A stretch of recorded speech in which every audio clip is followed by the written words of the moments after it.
So what I did with that was worked with Zivas, a really talented community volunteer here, and he thought it was a good idea to do the Firefall credit program with me, and he coded that up and through some miracle got it to work where we could actually confirm most people who had certain founders pack and at least for them be able to give them a credit towards the new game, towards Ember. When we launch and when our virtual store is available, you'll be able to use that credit to buy cosmetics in the game. And that's my way of thanking all the Firefall vets and to say, basically, I'm sorry it didn't work out, but I want to make it right. Mark, you and I have had tons of conversations about how much you really feel for this community, how much you're just super excited for the Ember project, how much you really want to pay forward what everybody was into back in the early days of Firefall. So for a lot of people, I hope they understand that where your heart is on this. Not everybody gets to spend so much time with you as I do. So so it's really good to see you back here saying, let's do this. Bring up the naval incident. Now, so here we are. We're talking about Ember. What was it that made you say, you know what, let's do this? What was that real push that said, in your mind, in your heart, you're going to make Ember happen? Well, I think it's when, you're going to have to help me remember the very first origin. It was somewhere on Twitter. I think we were talking on Twitter about Firefall, and at some point, I had offered to buy back the IP of Firefall, and right. And I wasn't offering I wasn't offering a lot. I was offering what it was worth for a game that they had, no success with, and that was on the chopping block. And similar offers have been made for other IPs that haven't done well. But they got fiery and they said no. They made that post, "The Future of Firefall," where they said everything was going to be great from here on in, and it wasn't. And a lot of people at that time, I think, started raising awareness about, hey, why don't you do something like this? And that's when I got serious about the idea. But I didn't believe that anybody cared anymore. I said, I don't know. I mean, I want to make this game, but I don't know if people want it. And so I remember, we put up the petition, and right. I was shocked by the number of people who signed it. I was like, whoa, there's something here. So I think that was the first inkling of what was to be.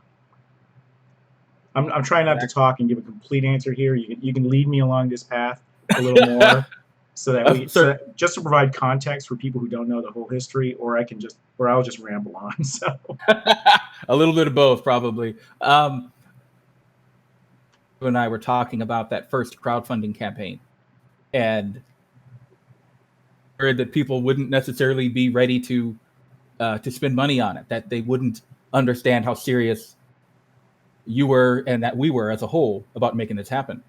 Oh, yeah. But the community came through. Right? Do you remember? I remember that. We were like, okay, so maybe, people were asking for a community. They said, we've got signatures on the petition. Let's get a website and forums going. And I'm like, well, I don't know if that's worth the effort. Signatures on change.org are one thing, but are people really going to start forming a community around this? So I came up with the idea of this funding test. I'm like, $500. Let's see what happens. See if there's enough interest to even do that. And I didn't want it to be 500. I wanted it to be 250 because I thought there's no way we'll raise $500 for this. No one's got enough interest for this. Everyone's got nostalgia glasses on. But I tried to set it at 250, but Indiegogo's minimum is 500. So I was like, oh great, now I've got to do 500, and it's gonna fail because no one's gonna back this. But I said it's worth a try. Let's see it. This is I say every milestone. This is a litmus test about should we carry on. Is there demand for this game to devote more and more resources to it? So we did it at $500, and I was biting my nails. But I think we funded so quickly and we also hit some crazy 600% of funding or something on that milestone. And that was the wake up call. That was like, oh my gosh, there really is demand here, and let's go ahead and see what's happening. Um, let's put up the website. Let's get the same forum software that Firefall uses so everyone can feel at home, except our version will actually be up to date and patched regularly. and we launched it, and it was great. And that was a wonderful, wonderful thing. That was the big aha moment. The petition was a great feel good moment. Getting people to come together and fund a little website to start a community, and then of course we did that, and um, you know, John Galt and Faye, they all jumped in, and suddenly we had a Discord server, and that was amazing. Now I know I'm leaving people out. A lot of people put work into the Discord server to make it happen, and we're at, I don't know, well over 2,000 members today. So thank you for that, because it really helped to build this community that we have and grow it and grow it and grow it, and it keeps growing. So we're at, if I add everything together, we're well over 10,000. But if I eliminate duplicates, I can't do it exactly. I have to kind of guesstimate. I'm pretty sure we're right around the 10,000 people mark right now, which is huge. Exactly. This community has been surprising. It's been downright surprising how much they've just rallied behind this idea, this dream, and the people making it. Um, can you tell me, give or take, what was back in your days at Red 5, number of people in the community? Oh, we had a lot, but that was after many PAXs and E3s and YouTube marketing and everything else. I think ultimately we probably before I left had on the order of, I don't know, 700,000 people or so. And of course, when they eventually launched on Steam, that brought in a huge slew of people as well. So, in terms of how deeply into the community we've reached so far, it's only the tip of the iceberg. We've reached 10,000, which, by the way, was like after our first PAX, we finally hit 10,000. We were so excited for Firefall when we did that. And I can't believe that we've hit 10,000 here in Ember without doing a big PAX show, without doing anything else, zero marketing. And we're here now. That's just an aside. But my point is that we can reach a lot farther into the Firefall community, and more people. I'd like more people to know about the credit program. I really want them to know that it's out there and they can take advantage of it. And they don't have to back. They can just come Discord, chat with us, watch the forums. Wait until a further milestone, whichever one they're comfortable with, to say yes, this game looks to be in my interests. I want to back it. That's fine, or not. I just want them to know, because they need the option. They deserve the option. Right. And I bring that up, the thousands of people who are interested in this idea, because they're still out there. And this is the game they were waiting for. So if everybody can help us out to get the word out there, keep letting people know, contact happening, and this is real. Yeah, that's hugely important. Is that today's gaming world is so crowded that the successful games really rely on community to get the word out. Community, and increasingly YouTube and streamers. So why not become a streamer? Become a YouTuber if you want. Cover a bunch of games, cover our game. There's lots of things you can do to contribute. Don't want to stream? Contact your favorite streamer. Tell them about Ember. Tell them about how we're helping out Firefall vets. There must have been bigger streamers before that covered Firefall. Go out and find them. Spread it on social media. Absolutely. We're on milestone 3. We did 2 milestones. First one, it just went way over. Second one went over so much, we ended up going into the next milestone. Yep. So here we are at milestone 3.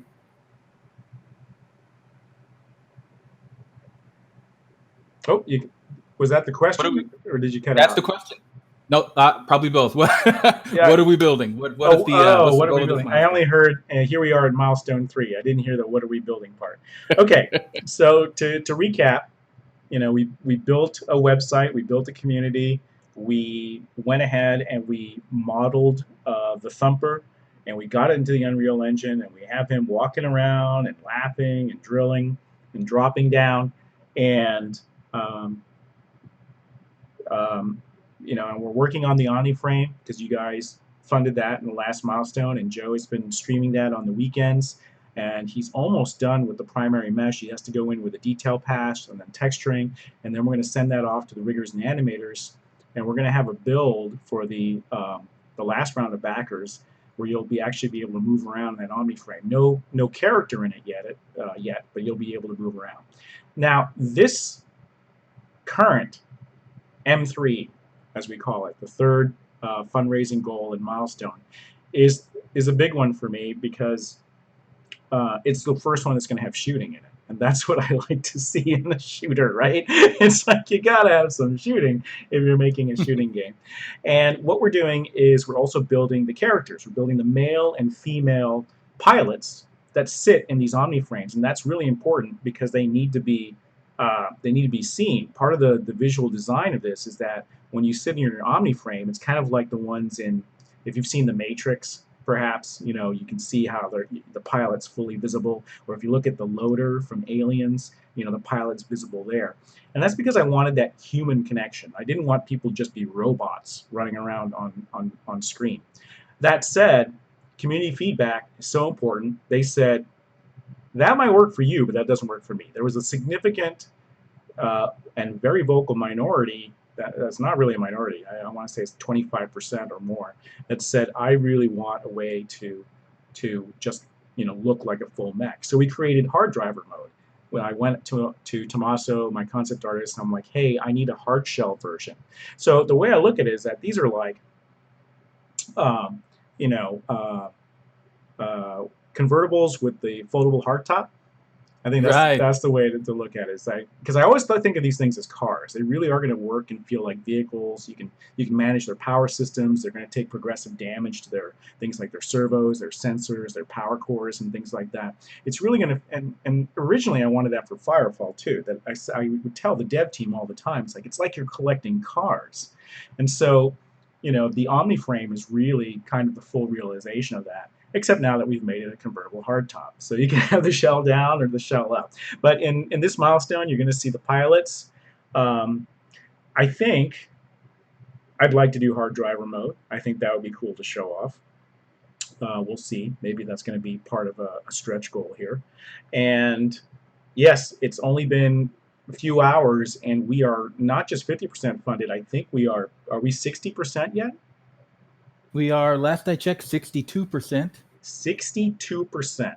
Awesome. And you want to tweet out that or send out that link? I don't know if you have it. Maybe I can post it here. The show is supposed to plug the fundraiser, so and we are trending still. We're trending on the trending page for Indiegogo. Here, I'll post the link. So this milestone is going to let you basically, if you back and you have never backed before, you're going to get access to the Thumper art demo, which is the last milestone we did. And then you're going to get access to the character demo, which will include you piloting the Omni frame, jumping, gliding, shooting. Now, the ones who backed before, they're going to get an earlier sneak peek of the Omni frame without the characters.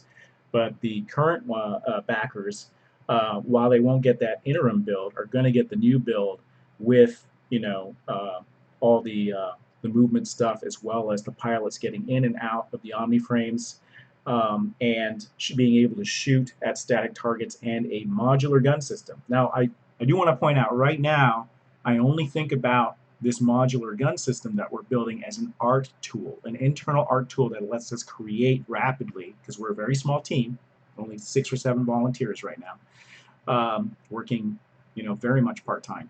But so we need rapid ways to develop art, and a modular gun system is one way to do that. Depending on how that goes, I have heard some people say, can you make it more Borderlands style? Can we have modular weapons out there? I'm definitely thinking about it. I haven't really committed to that yet, but that is potentially an option. Now, the other thing that I want to point out is that the highest tier backers here, the Kaiju Slayer reward, lets you build your own custom gun. So you can sort of pick the parts out of the library that you like and then skin it exactly the way you like. We will completely do a skin for the weapon, and you don't have to decide right away. You can wait until you're playing the game and you have a favorite weapon type, and then we can talk about building that for you then. So to recap, Milestone 3, you're going to get characters, male and female pilots. You're going to get G suits, which is better than being nude in your Omni frame. You're going to be in your you're going to be getting in and out of your hard shell convertible Omni frame. If we hit a stretch goal, you're going to be able to pull that top down and be in hard shell mode. You're going to get a modular weapon system and at least one gun that's fully working with particle effects and sound effects and static targets that you can fly around, jet around, skim around the terrain, and shoot and destroy on the terrain. That's going to be a huge first step for us because now we're getting into actual gameplay instead of just art demos, and I'm really excited about that. Right on. And just real quick, what kind of a gunplay are we talking about? What kind of movement? Okay, so the Omni frame doesn't move like a lumbering mech. It moves very much like the frames do in Firefall. They're fast and agile. They will go ahead and they have jump jets, so they can attain some altitude, which are limited obviously by a power curve. They have gliders. They have wings that can flip up and let you glide long distances, so it's possible to jump off high surfaces and travel across the terrain that way. And it will also have what I call a skim mode. And a skim mode is where the wings pop up and you kind of hunch over and your jets engage, and that's your fast travel mode. So instead of bikes in Firefall, every player is going to have a fast travel mode to begin with, and that's the skim mode in their Omni frame. And of course, there's some cost to that. When you stop out of skim mode, you're going to be drained of power, so you're not going to be temporarily able to use your abilities, and maybe your shields and defenses won't be the highest they should be. There is some recovery time involved. So that will be the cost of using skim mode. So that's the maneuverability part. For the weapon part, I haven't decided what should be our first weapon, and I'm going to take feedback from the community here. We could either go with a very sci-fi weapon, something like the plasma rifle that we had in Firefall as our first weapon, or we can go more like the Arsenal and do more of a kinetic weapon, something that's more hit scan, something that's more SMG based, that type of thing. So that's something that I'm interested in. And if we get really far along, maybe we can do more than one weapon, but I don't want to I never like to overpromise. I like to underpromise and overdeliver, but that's where we are now. Right on. So give or take, what do you think in terms of estimated duration for how long this will take? Like how long until the third milestone is complete? Well, we are looking at 2 to 3 months. I'm targeting 2, but because we have the Omni frame in between, and that needs a level of polish before we release it, that can take some time. So I'm hedging it with a little bit of up to 3 months. And we're a lot faster this time around because I did a couple of things learning from the last milestone. The last milestone, we kind of under budgeted. We didn't budget for animations at all.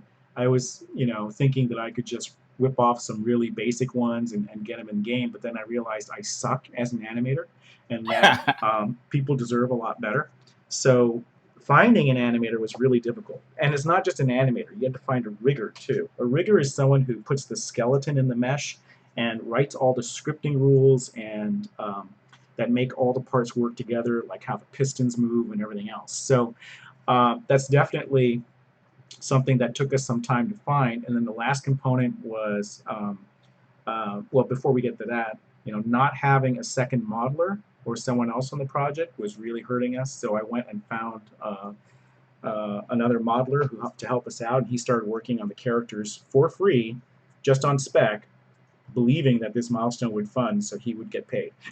So I want to thank him for that. But that's going to put us ahead because rather than waiting 4 months to model the characters, he's already put 2 months of work into it. So we're getting really close, and we're going to use some of the extra time to do things like actual advanced hair on the characters and some advanced texturing on the characters. So the last thing that held us up was probably the physical goods, printing thumpers on a consumer printer, is extremely time consuming. They had to be remodeled. The 3D mesh was great for games, but didn't work for physical printing. So I had to take it apart. I had to, like a model kit, you know how there's a tab and a slot and they have to fit together. I had to build all that into the thumper before I could even print it. And then when you print it, you got to clean the print, you got to glue it together, and you got to, make a stand for it, paint it in some cases, and such like that. So no more physical goods. And I think that was a risk we took with this milestone, is we said we're going to go fully with virtual rewards, custom skins, cool stuff that goes directly into the game. And we're not going to have physical goods like books that have to be laid out and printed, and thumpers that have to be printed and assembled in order to save months of time, because we don't have a lot of people working on this. And I think that's paid off. I mean, I can see that while people miss the physical goods, we are, doing quite well on the fundraiser so far. I think we are at, what are we at right now? Still around, let me see, still around 63% with 80 backers. And that's not bad for half a day of fundraising. And it's really good, actually. And so we're going to be able to move much more rapidly on this one. So I would say, 2 months, 3 months at the outside, given that we have to deliver a build, an Omni build in between those two. And then after that, hopefully it's just another 2 months per milestone, and we're looking at another 2, maybe 3, depending on how aggressive we get with a kaiju stretch goal, because I think it's important to show kaiju in a game with mech versus kaiju. And then we're ready with the playable mock-up, which is going to let you play a thumper encounter, where you can call down a thumper, waves of shape-shifting Sihu will begin attacking you, both in beast mode and humanoid mode, and you'll be able to mine for resources and hopefully have a little kaiju boss encounter at the very end. And that's going to take us to our Kickstarter, which is the real, hey, let's start a full-time company, let's bring people on full-time and make the final game. Now, when we get to the part where we have a full company, do I have to come into the office, put on a shirt first and all that? There's no shirts. There's no shirts. I can't see navel if people are wearing shirts.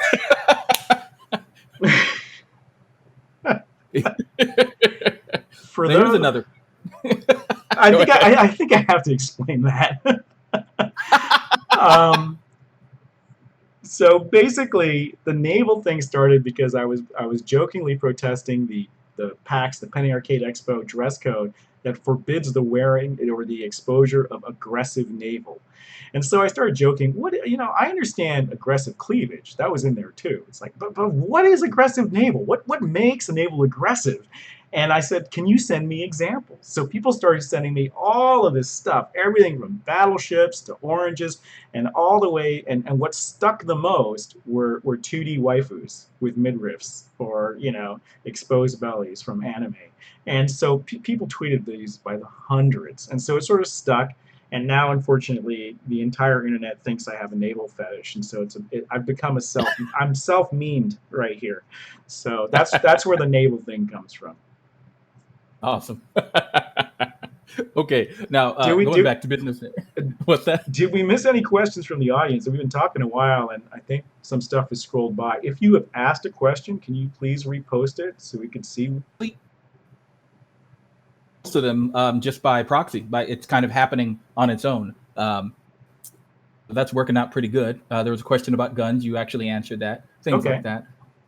Somebody asked, when will we be looking to make an actual company, get a company office, and you address that. Okay. I don't know. Next question. I don't know if we'll do an office. I think that's a huge expense, and in this day and age, I'm finding that people working distributed actually works. And, an office is easily a 20% overhead on cost. And I'm wondering if that's even strictly necessary anymore. Depends how big the team is, of course, but and the scope of game we're going for. But if we're going to keep it as a sort of indie game, and we're not, depending on how the Kickstarter goes, that will determine if we're going to spend any of that money on offices. Because we're trying to do this without physical offices, without marketing, and so far it's working. And I'd like to keep that up so that we can put as much money towards the game as possible. But if we reach a certain size, then yeah, an office probably makes sense. But that will be around, that the Kickstarter will really determine that. Right. Now, we've talked about needing to get the word out, getting YouTubers involved and things like that. When will we be looking at making maybe a press kit or something to that effect? I was thinking the same thing today because I just did an interview and I was thinking, I don't have a press kit. So I started putting together images and things like that. We have a really good start thanks to you guys making me write a design doc, which I hate doing. But the PDF design vision book makes an excellent thing to send to reporters and press about the game, and is far more detailed and good looking than anything I've sent a publisher for a pitch document before. So I think it'll automatically include that, and we should include some other stuff. The other one thing that I'd like to do on top of that, because we are community driven, is definitely have a fan site kit. So I want to put together something where we can give a lot of images and maybe some border art and logos and things like that, so that if anybody wanted to start a website or a blog for Ember, that they could, and they could have something to get started with. Right on. Oh, I see a question about characters. Will there be different characteristics or weights, height, etc.? Okay, so I do have to physically fix them in order to make sure that everyone fits in their Omni frame. Because if you are too skinny or if you are too big, you will stick out like a sore thumb and not fit your frame. Or if you're too tall, your head is going to go right through the sensor array. So unfortunately, I do have to limit that. Whether or not you can morph some of your physical characteristics, I'll put that out as a maybe for now. That's something that would definitely come after the Kickstarter and not something we would do for the playable mockup. The mockup is going to be concentrating on gameplay, abilities, guns, and the frenetic action combat that I want, which is going to be, a blend of gunplay abilities and some of the more vicious melee moves for both the Sigu and the humans. Awesome. I don't know if people remember, but I had a whole campaign about adding melee to Firefall back in the day. It was kind of ridiculous. Okay. Now, another question. Someone is asking about the 3 different weight classes for the Omni frames. If they're going to have maybe different recovery times for Skim Mode, or just in general, do you have anything you'd like to share about the 3 different weight classes? So there are distinctions in their power and how many slots they have. It's detailed out in the Vision doc, and if you guys don't have the Vision doc, there is a rough draft that you can just go read on the forums. It's not the final stuff, but it's factually the same, and you can check it out there. So the frames really determine, so the way they work is, well, let me address the question first, and then I'll go more into frames. I thought that was an interesting idea, to have different recovery times. I don't know if it'll make much of a difference between 1 second and 2 seconds to gameplay as much. It might be more of a feel thing. If I made the delay long enough where it actually really affected you, it might be frustrating that you just landed in battle and you feel like you can't do anything for 25 seconds. But maybe, I don't know, I think that's an interesting idea. I'd like to explore that. That might be one way to further differentiate the frames. The frames themselves, the way they work is there's light, medium, and heavy, and they have kind of 3 distinct looks. And they have unlike in Firefall, where you can sort of pick your frame and those abilities, that was it. That was the abilities that come with the frame. You can mix and match to a pretty large extent here. There's a pool of common abilities and upgrades you can craft for all of them. And there's also dedicated pools of abilities and weapons that only apply to a specific frame class, like light, medium, or heavy. But within that, you can really mix it up. And one question I always get asked is, will the light frame be like an engineer? Will I get deployables? And the answer is absolutely yes. You will have deployables. You will have options to play like an engineer as a light frame class. Excellent. And also, I've heard a few questions about healers over the years, or months rather. Will the light frame be able to act something like a healer, or what is your stance on that?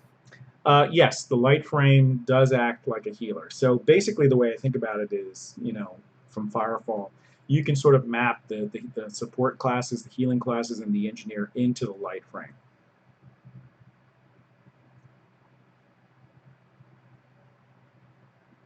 There's something I haven't asked him yet. Help me out here. A frame mode like Diva. After some time, you can call your frame back, but if you die during the off mode, you have to wait to be redeployed. Yeah, definitely. the way that death is going to work currently in my mind, it doesn't mean it will survive actual implementation and testing, is that you can eject from your mech and run around the battlefield and call down one of your other frames. So the one that blew up might be on a longer timer, but if you have other frames available, you could call them down, and you have to survive long enough for it to actually be delivered and then hop into it again. And you're very squishy when you're outside of the frame, so you're going to have to play a little differently to survive. Right, right. Excellent. So right now, in the middle of this, middle of M3 here, said we have two modelers at work. Yeah. Joe's in the middle of Joe's working on the Omni frame itself, and Alessandro's on the characters. special about one of the characters. Oh, I'm sorry, you cut out there. Can you repeat it? Sure. How about now? Can you hear me? I can hear you now. What was the question? Okay. About one of the character models. And I think a few people, when they saw wait. I knew Torg was going to go frame by frame through that video to pull out the weapon models. The guns are all very experimental. We went through a lot of different art types for that. A lot of that is work that I did on Krixa, which is the role-playing game that I was working on that sort of like inspired the backstory for Ember. So we're hunting and taking parts from all the concepts that we've already done for the RPG to sort of fuel the modular weapon system design that we'll be doing in the future. But if you like a weapon particular style, definitely let us know, and we'll take that into consideration. All right. I'm sorry, Ronyn, what was your question again? Right on. Okay, so the characters are being made, and I noticed there was something kind of special about one of the character models. Yes. So, so basically, if you look at the portrait or the head of the human male, it might look a little familiar. We did stylize him quite a bit, but basically, it's a bust of Lee Rariman, who was the actor who portrayed Typhon for Firefall for many years and a good friend, and he unfortunately passed away quite suddenly.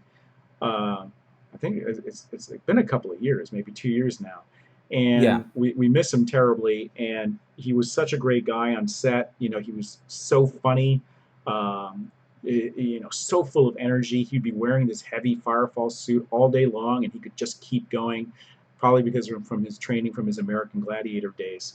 And when we found Lee, it was amazing because we were looking for someone who kind of looked like Typhon in the game. And I think we went out to casting or something, and then Lee came up, and I was like, "Oh my God, that's Typhon in the flesh." I mean, he's got the same face and everything. So, he loved the role. We went out and we got him language coaches so he could develop a Russian accent, and he really got into it. And off of work, he was hanging out with the guys playing D&D, whatever. He was up for anything. I mean, he was really a cool guy. So when he passed, I wanted a way to sort of honor Lee. And yes, he was in football. And so this is my way of saying thank you to an old friend who's no longer with us.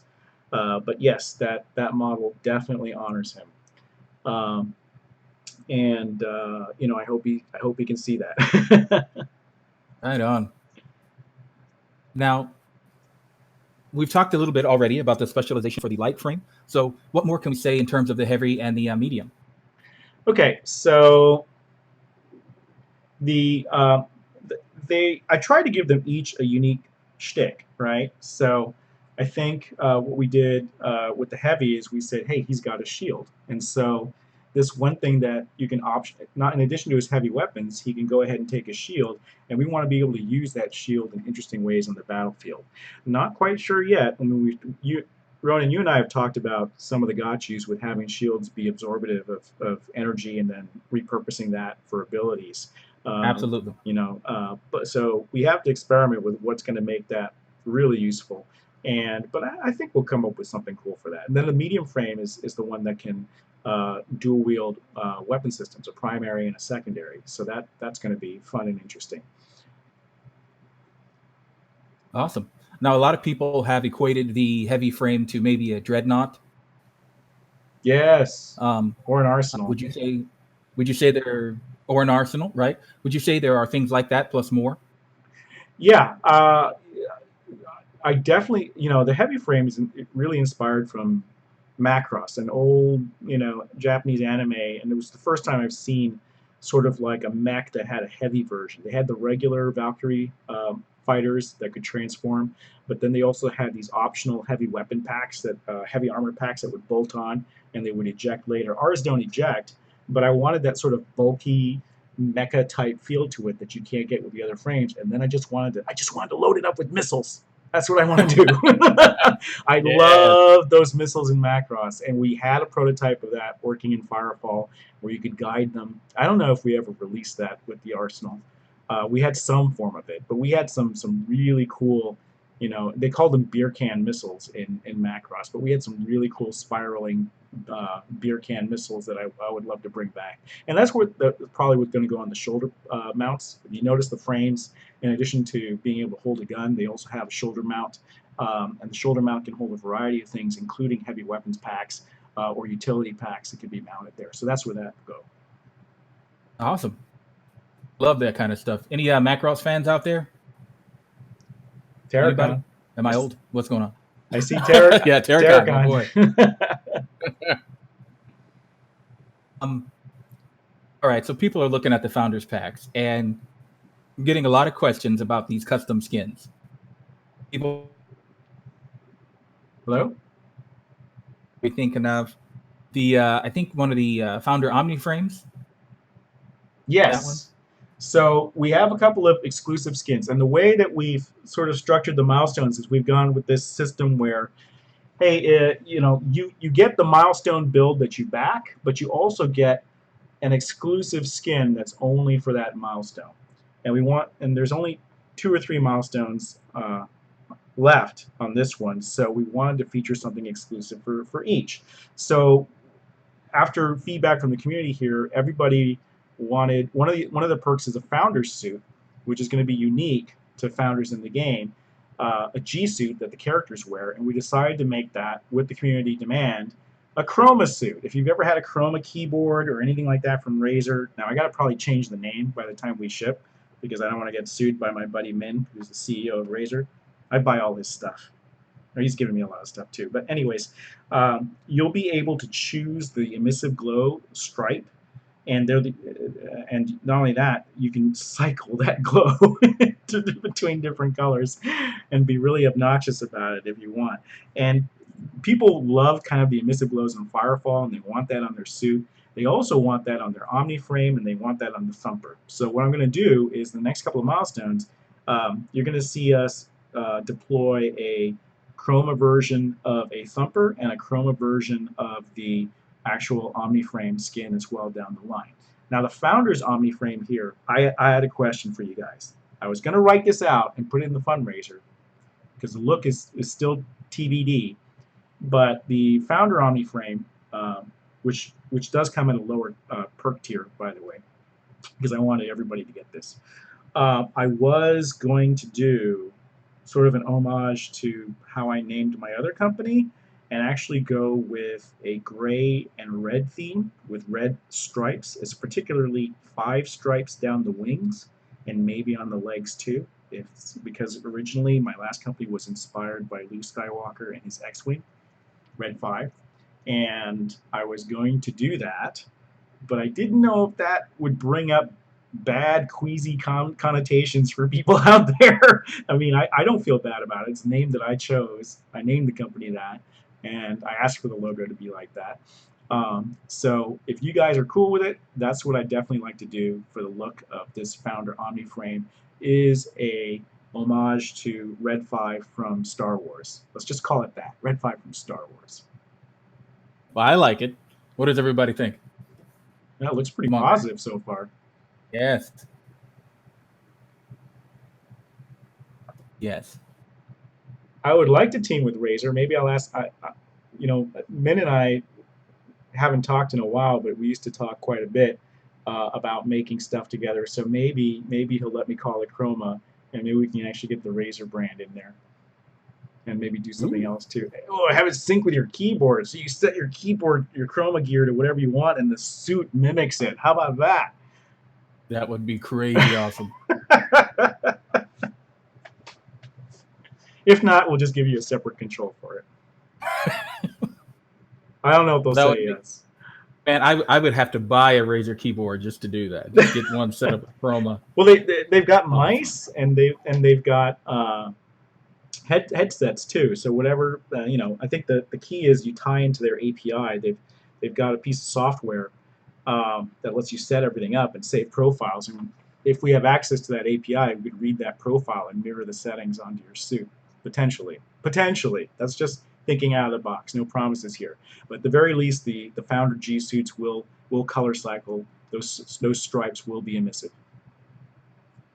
Now, game development. Let's take this to the general for just a moment. Game development is hard. This is a well-known fact, but to a lot of people, it's kind of vague as to what that means. People might look at this fundraiser and ask questions: Why so much, or why so little? They might have, they might wonder what are we paying for in terms of how does it break down. So Now, you probably don't want to sit here and get math crazy, but a little bit of info would be good. okay, so to give you an idea, I got if you go to a out of house uh, commercial outsourcer that does professional work for games, and we are aiming for as close to AAA quality as we can with very little budget. Well, I'll give you an idea. To build the Arsenal battle frame and to animate it, we budgeted that out, and we never made our money back very efficiently with that. It was $250,000 to build the Arsenal and to fully Two develop it. hundred, $250,000. Yeah, it was nuts. It was crazy. Yeah. It took a team of like 6 or 7 people, and to bang it out quickly as we did took a lot of man hours, and it was ridiculously expensive to build. And we didn't have the best tools. You got to remember it was a custom engine, so things were slow going, and it was an uphill battle. And the tools have gotten so much better since Firefall. Wait, So we're talking about in game, or you mean like you built a a I'm real talking about arsenal in that game. I'm people walk talking around? about Good Lord. everything from the UI to scripting the abilities to doing the gun system for it to okay, so we needed the guy to rig it. We needed our technical artist. She did a great job on animating it, right? We needed we needed the high poly modeler. We needed the low poly guy to bang out LODs. We needed and because a lot of this stuff gets done in parallel. You have to understand it in professional game development. You've got a lot of people working to make this stuff happen quickly. We're slower and we're cheaper because we do it serially. It's the same guy doing it step by step. But in game development, we have a lot of people jump on. And then you not only have the model, you've got to support. Firefall had a ton of animations on those battle frames. You have to support all the emotes, you have to do everything else. And then we have to also craft their abilities, do their ability icons. That takes designers and people working on that. We have to build the guns for it because it has unique guns.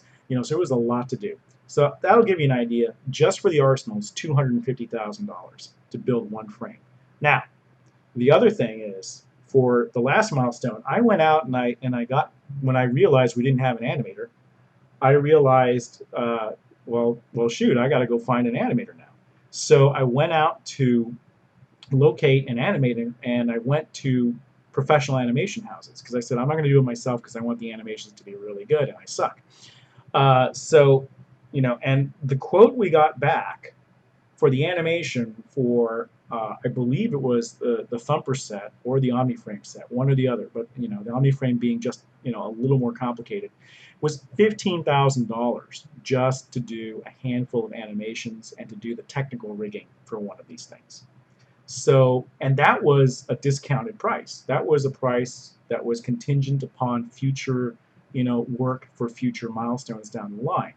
Now we that should give you an idea of just how much professional AAA quality game development costs when you're doing this stuff professionally.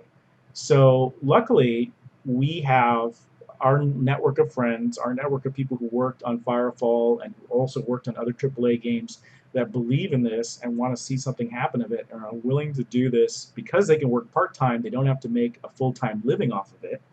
They're willing to give us very discounted prices to do it. But I still had to pay for the animation out of pocket personally for the last milestone. Because it's not something we had budgeted for. This time we budgeted for it. We built it into this one so we can animate the humans, and we can. The guns need animation too. Guns actually are animated by an animator and a technical rigger to actually work in game. So why 20,000? Well, basically we've got to build these very high poly models. The level of quality is much higher than we did for Firefall. We're going for stylized photorealism. We have to rig them. We got to animate them. We have to script them. We have to get everything into the game. And and right now I'm the integrator. I'm the one pulling everything into the build. I'm also art directing. I'm also doing doing all the marketing and the funding sites and everything else. So you've got me working full time. And to give you an idea, when my hourly rate for consulting on other games is $350 an hour. So I am giving you a great discount on my time towards this game because I want to see this game. I want to play this game. It doesn't matter to me. I'm foregoing my time on other projects to work on this because I want to really see it happen. So yeah, people don't realize, and that's the other thing, is that you see fundraisers out there for games and they're never raising enough money. They're always asking for far too little than what it actually costs. But that sets the expectation up for crowdfunders that games are cheap to make, and they're not. They're extremely expensive to make. And so what happens is that's one reason projects fail. And so I said, you know what? I want to price things the way that they should cost, still at a discount, but one that we can actually achieve. But put it out there and see if it'll fly. Break it up into milestones so it's not a huge chunk of money all at once, but smaller across the board, and see how that goes. And it's going very well. People are digging this. So we're going to continue with that, and then when we do the Kickstarter model, we're going to set a price for that. That's probably not going to fund the full game, but it'll take us to the point where I can approach not publishers. I'm avoiding publishers, but licensors in Asia and Europe and other places that want to carry the game, and I can go out and strike deals and the way that you do it is you grant them a license to distribute or operate the game in their country, and they pay you a fee. And part of that fee is upfront for the game, just for signing the contract, and we can apply that towards the funding of the game. So that is the eventual plan for that. But yeah, most people have zero appreciation for how much it costs. When the Arsenal, when I'm looking at spreadsheets going, we spent $250,000 on the Arsenal, how many are we going to sell? That was a real, palm sweating moment, because it's a lot of time and work to make one of those work completely and polished to the degree that we needed to. Right. Now, someone had an interesting idea. They said, even though we're not doing physical goods, they suggested maybe some logo put on cups or caps or mugs. Oh, well, something like that. Yeah, that's doable as long as we have someone to ship them. Doing 50 custom labels by hand is not something that I can just whip out in an hour. So if I can get a virtual store going, and the problem is a lot of these stores, I don't like the quality of the goods. I had some T-shirts done through Amazon for League for Gamers, and they were really kind of thin and not of the quality that I wanted. If I can find the right partner with the right quality that will not only manufacture the good, but actually handle the shipping for me, then that's something I would consider. T-shirts, mugs, hats, that type of thing. So one thing we're looking at to enable that is there is a website out there called BackerKit. BackerKit integrates with Indiegogo and Kickstarter, so you can associate your account with it, and then you can do little sales like that. Either additional rewards for the game, so if you want to pay, or you can actually sell other physical goods. But yeah, we got to find the right partner for that. Right. Okay. Now, if we can, just take a moment for people who are listening, maybe the newest people. What kind of game is Ember? Okay, so ever played PlanetSide 2? PlanetSide 2 Yes. was sort of like a massive war with multiple vehicles. You had tanks, you had galaxy carriers, you had fighters, you had all this sorts of stuff.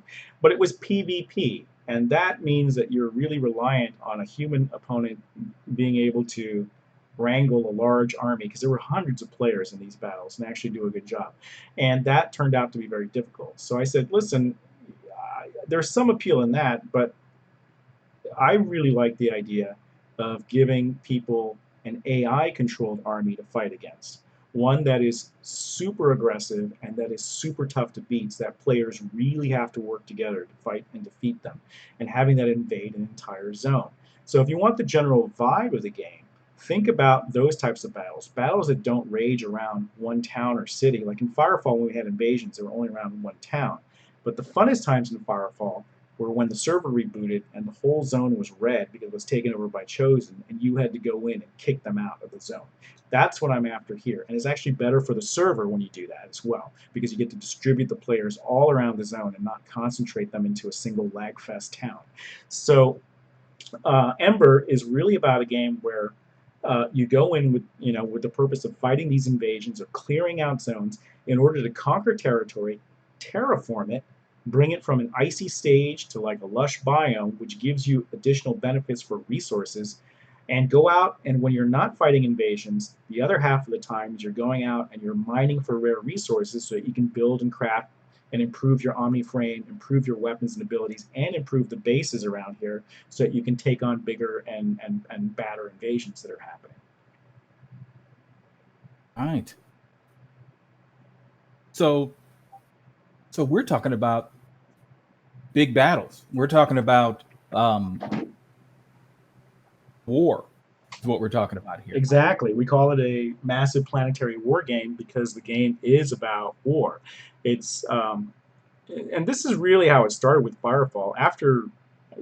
During World of Warcraft, we all sat around and said, "Gee, we were playing Battlefield 1942, the first Battlefield, and we were thinking, gee, wouldn't it be great if this were a persistent war, if this was something that actually carried over and your battles actually had meaning." And so that was the genesis of Firefall, and the whole reason why we set up the Chosen as the big enemy. Chosen were your primary enemy in original Firefall. And we wanted these huge invasions going across zones, and then we also wanted to add and blend in certain MMO aspects, not combat. We wanted shooter-based combat first, but to sort of blend in abilities, blend in crafting, and some of these other ideas. So that's where we're going back to with Ember. It's that original idea that we had on the WoW team that we wanted to do, which is to create this persistent world war that's happening and to give you a reason to fight it. And the reason is, in Ember, is that Ember is episodic. You're going to be fighting for these zones and unlocking them and fighting to maintain them because the enemy's always going to be pushing back. And the more territory you conquer, the more you terraform the planet and become a more human habitable, more human analogous is the more you're going to be able to craft, the more resources you'll unlock, the higher in the tech tree you'll be able to reach, and the higher the equipment you'll be able to craft for your frame. That is the reason behind it, and that is actually a world goal. It's not an individual goal. That's really important. It's like you have to work together to make this happen. You have to contribute resources to bases and to the common pool in order to defend these bases and to terraform these zones so that you can all advance the tech tree together. Then there's also your individual progression up the tech tree yourself. So your maximum potential that you can unlock is determined by the world tier or the state of the world, and then there's your individual progress and research through the tech tree that you're doing to reach that maximum potential.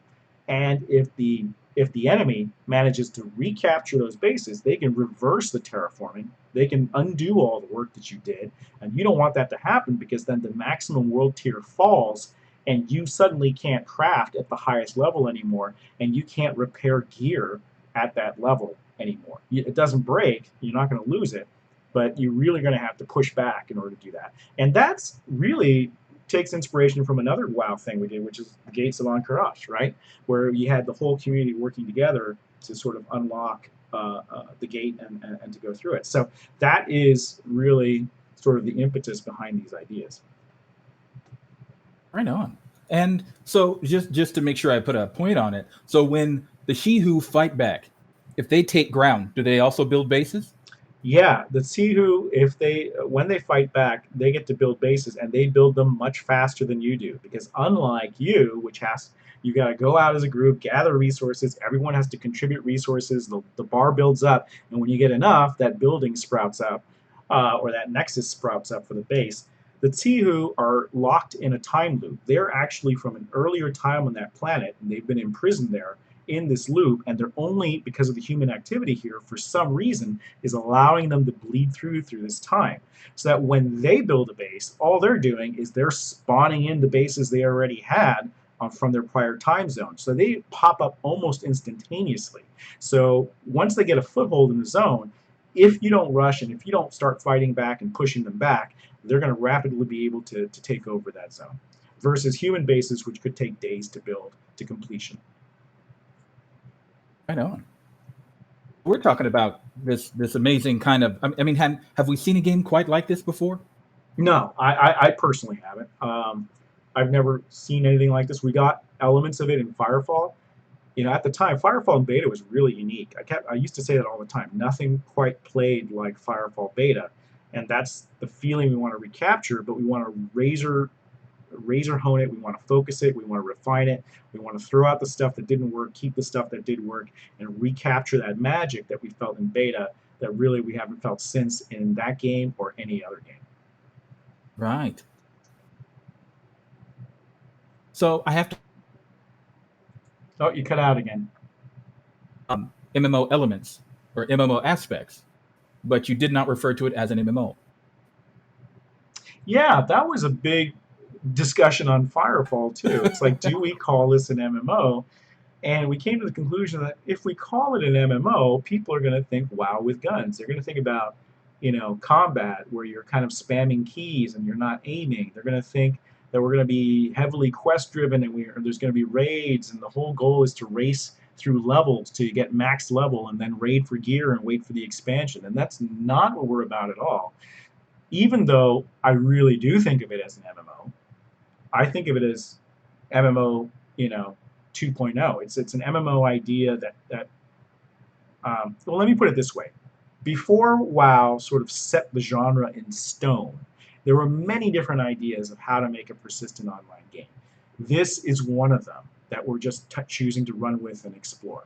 So yes, we don't call it MMO because it doesn't have any of those elements that most people expect out of MMO gameplay, and instead we're going with a new term, massive planetary warfare, to sort of convey more of the vibe that we're going for. But if you want to think of it as an MMO, I'm not going to complain. Right. We don't want to waste a bunch of time fighting over terms. you know. Um, Now about that, the biggest things that went bad, let me put it like that, with Firefall was a lot of changes in direction, and you referenced that earlier. How are we going to avoid that here with Ember? Well, one thing is we just don't have the money to mess around like that.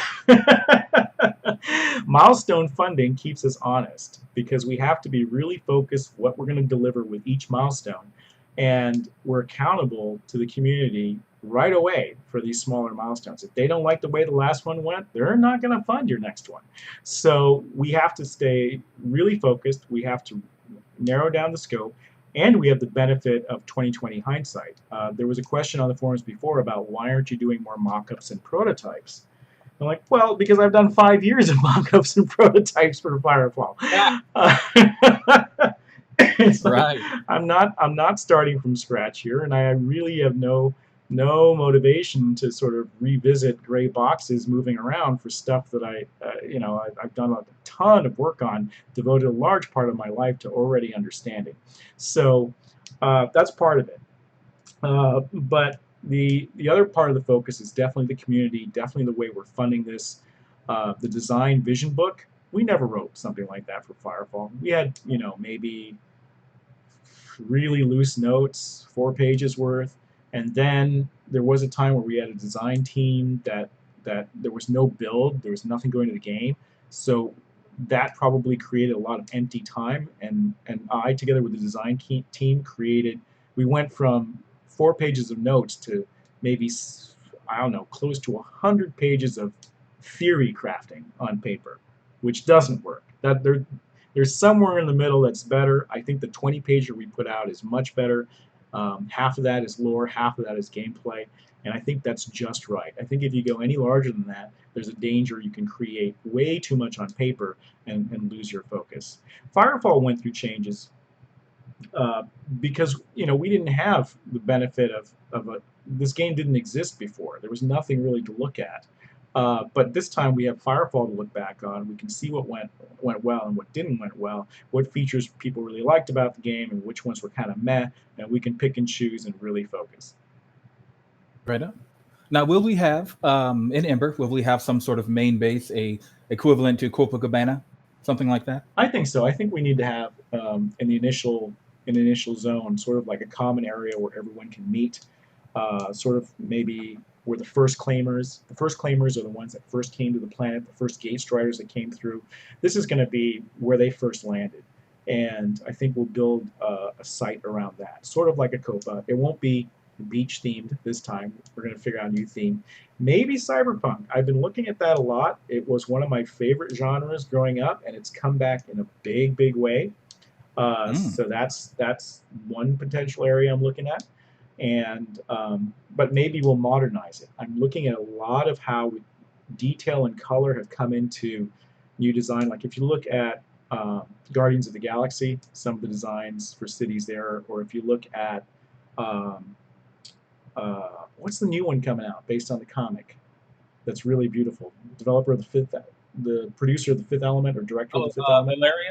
Valerian. Yes, the cities in Valerian. So I want to look at that too. And I think generally you're going to find that our buildings are a little bigger than they are in Firefall, because I want the kaiju to actually have something to romp through and tear apart. So scale is something that's something we will gray box. We're not going to go build cities right away, because that's not something we did in Firefall, is destructible bases and cities. So you can expect us to play around with some prototypes and gray boxing there. You probably won't see that in the Kickstarter video, because you don't want to show gray boxes in the Kickstarter video. You have to show graphics. It's just the way the world works, folks. People don't back your game if they see gray boxes in a Kickstarter. You guys are a lot more patient, because you come from the Firefall community. You know me, you know what we're doing, and you followed along this whole way. But to a brand new audience on Kickstarter, they want to see finished, polished graphics as much as possible. So we don't want to do that with bases and buildings until we prototype them, because we do not have a lot of experience with that at all. So we will be doing prototypes there. On that note, how big are we talking with the kaiju? Oh, well, the first kaiju we're going to do, and I want to do this as, if things go really well, this fundraiser, and we have a little wiggle room, I definitely want to concept out and perhaps model the larger kaiju that is going to face the Thumper. And I believe that's only a Category 2 kaiju on the scale that goes up to 6. But that is the one that grapples hand-to-hand with the Thumper. On occasion, a boss may show up and actually fight with your Thumper while you're escorting it back. That is going to be as big as the Thumper is in the game right now. But that's not the biggest one. We want much larger ones that actually threaten entire bases and tear them apart procedurally. And for that, again, prototyping will tell us how big we can go on that. Are we going to go as big as Shadow of Colossus? Don't know yet. Maybe. But I want... The reason I went with kaiju is not only because I like the theme and I grew up in Japan and I watched these movies in theaters, but I wanted to actually give you a purpose for the verticality in Firefall. In Firefall, you're always jetting up and shooting down at your opponents, which are these little tiny things on the ground. I want you to jet up and actually, for a purpose, to actually reach the shield generators and the other weapon systems that are implanted on the backs of these kaijus, maybe take out their control system and have them go berserk. Definitely take their shields down so that people on the ground can get their fire in, and base defenses can join in, and maybe even land on these things. I don't know. It depends how big they are, how much budget we have to play with, and what our prototypes say. But I wanted that sort of Attack on Titan feeling. The little guys going up against the big guys. That's what I wanted to capture here. Awesome.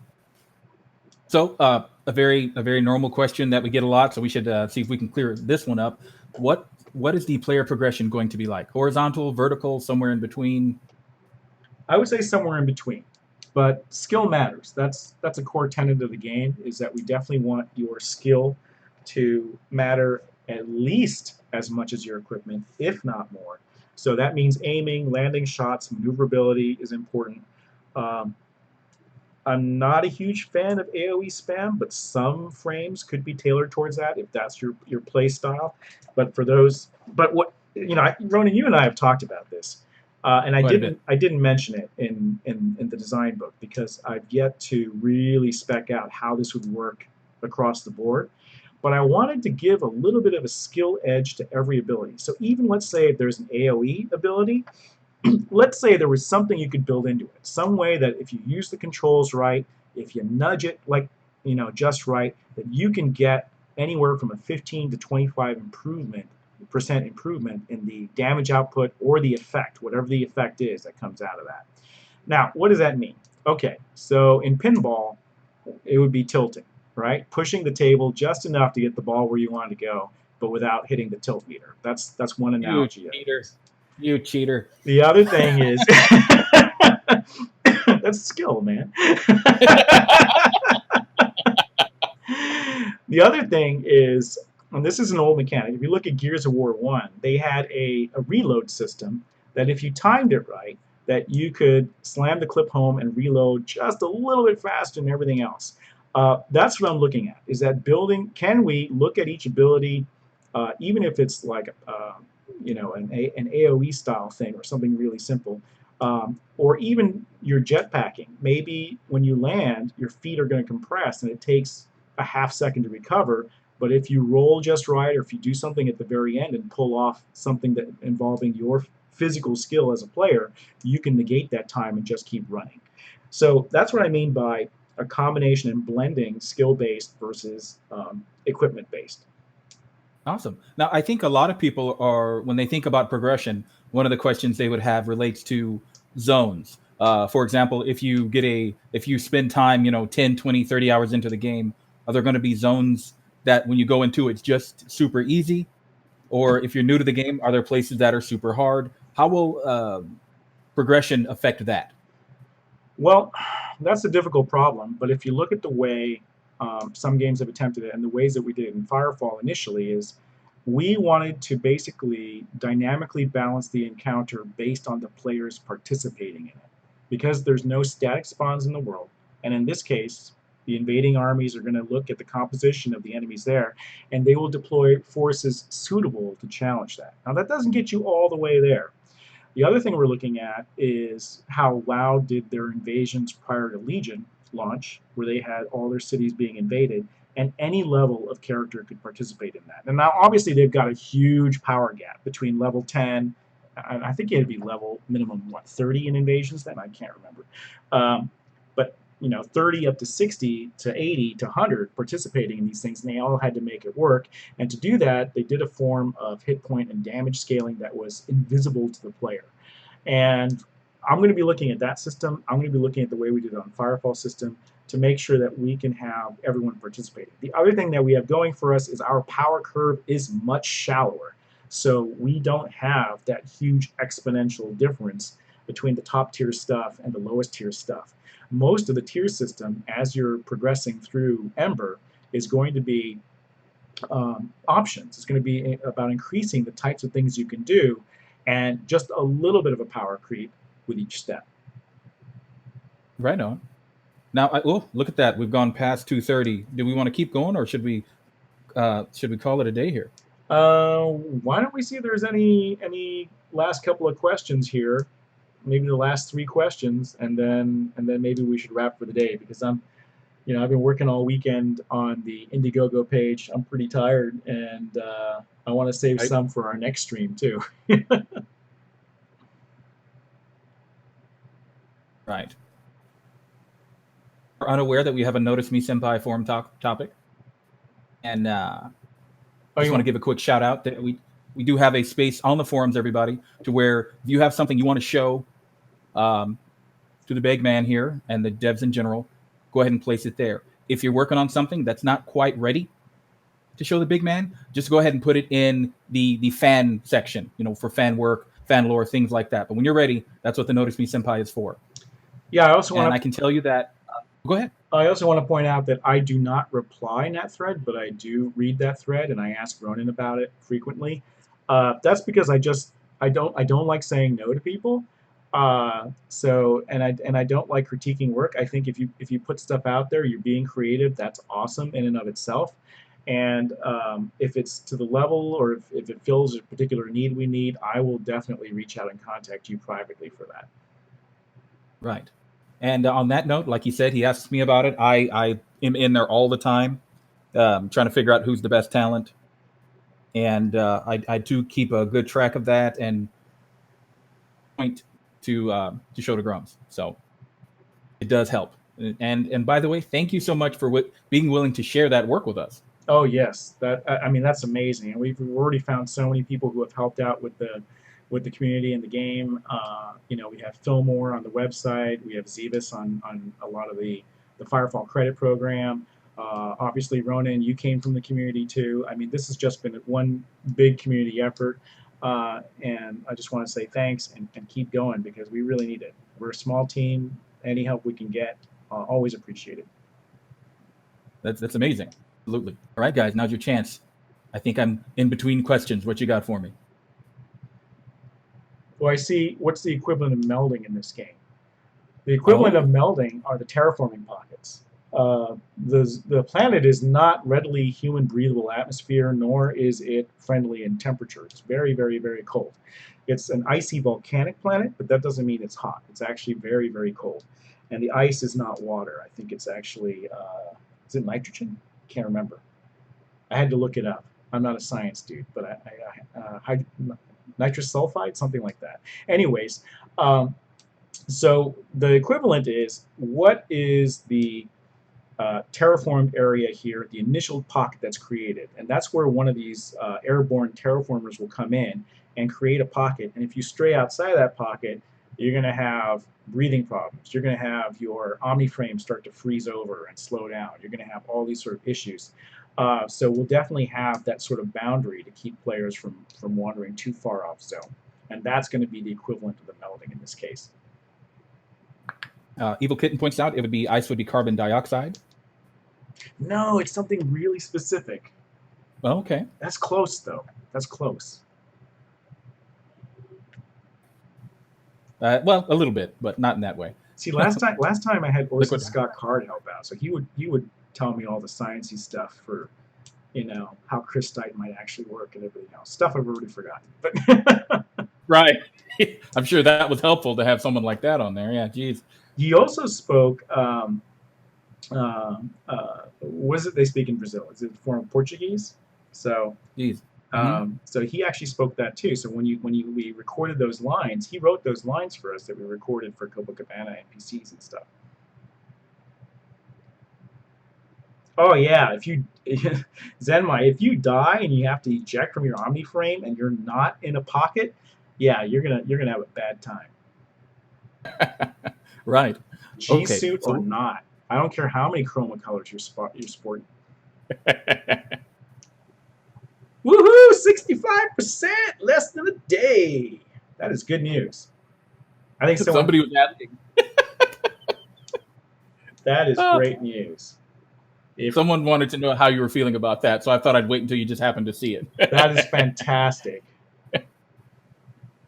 Wow. One day we're you guys are gonna. There's no rest here. It's like I'm gonna have to do stretch goals. You know what the first one's going to be? It's going to be doing a kaiju. Yes. Mini nukes. Okay. If the player keeps failing, if the Shihu keep winning and keep pushing us back, how far will that go? All the way to your home zone. All the way to the home zone? Yeah, all the way to the home zone. And then your crafting tier will be 1. Everyone's crafting tier will be 1.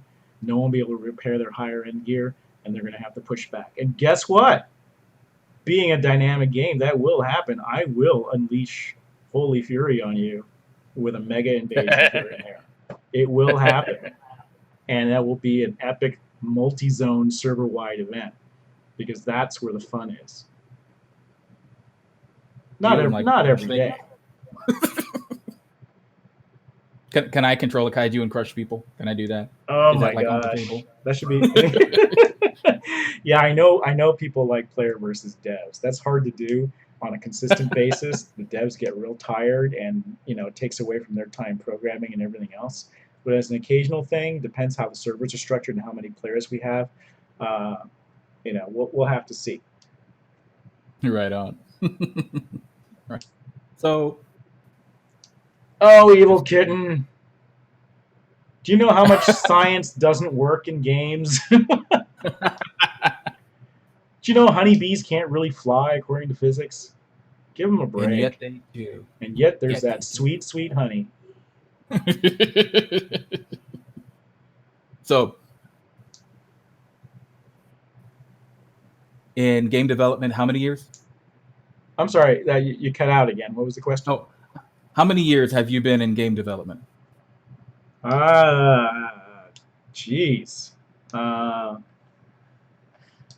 since college. So let's see. It's got to be 30 years now.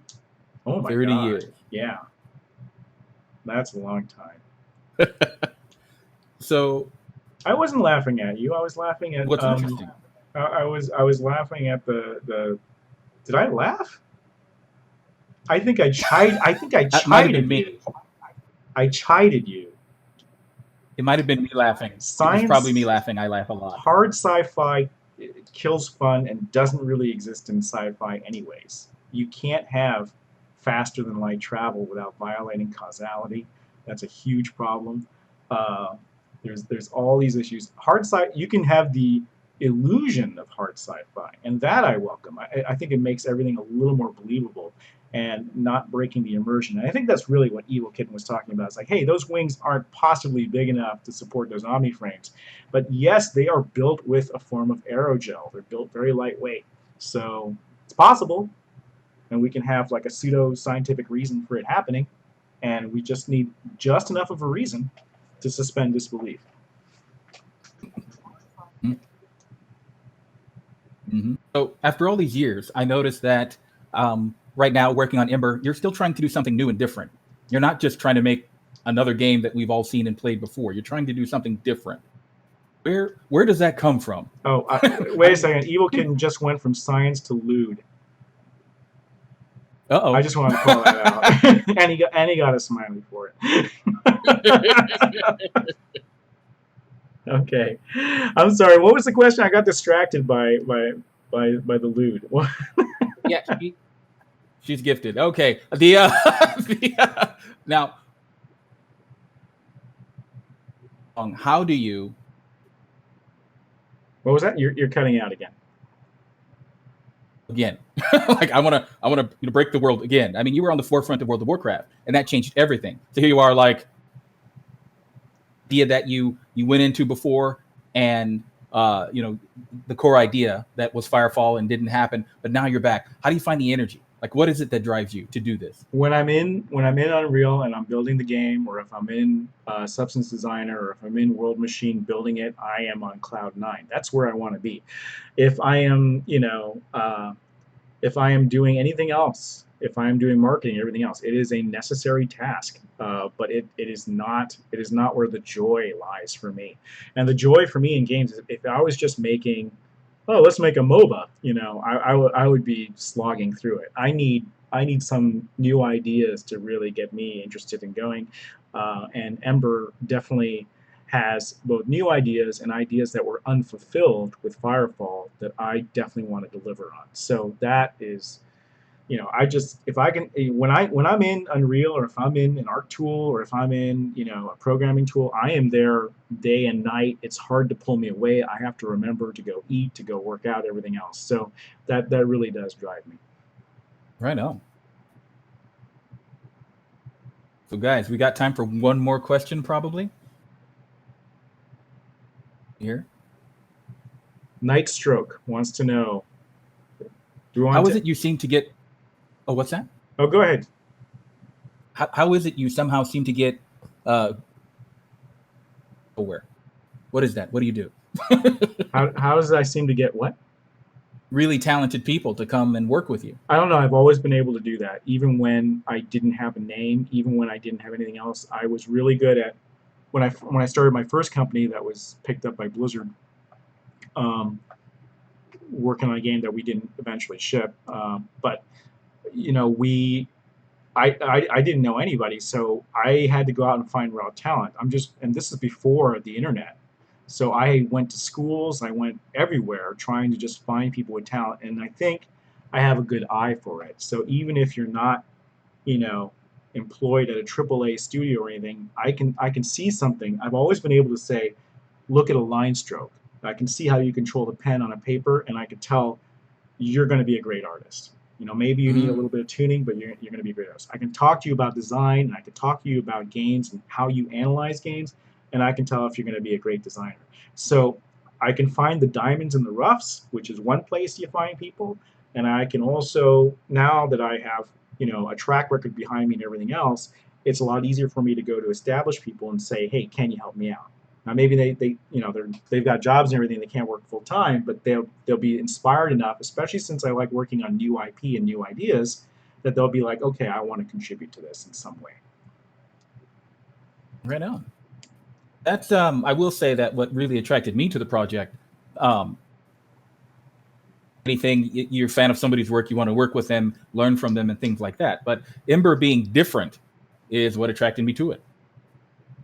You know, I want to do something different. I want to play something different. I want to be a part of it. I also think that the community as a whole, I think so many of us are here for that very same reason. Sweet. Let's see. We got a few other. Go ahead.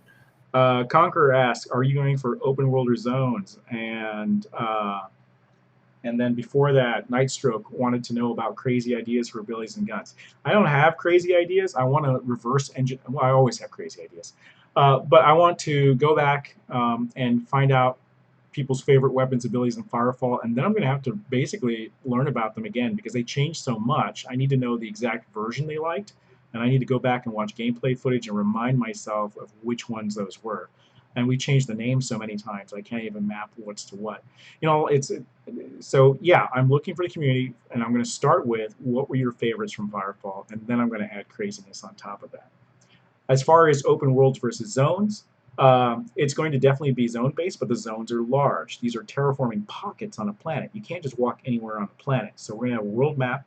We're going to have pockets that open up over time, episodically, and you're going to be able to go in there, and these pockets will be very large. They're going to be as big as Coral Forest and larger towards planet-sized size zones. So, you know, your planet-sized zones. That's what we're looking at.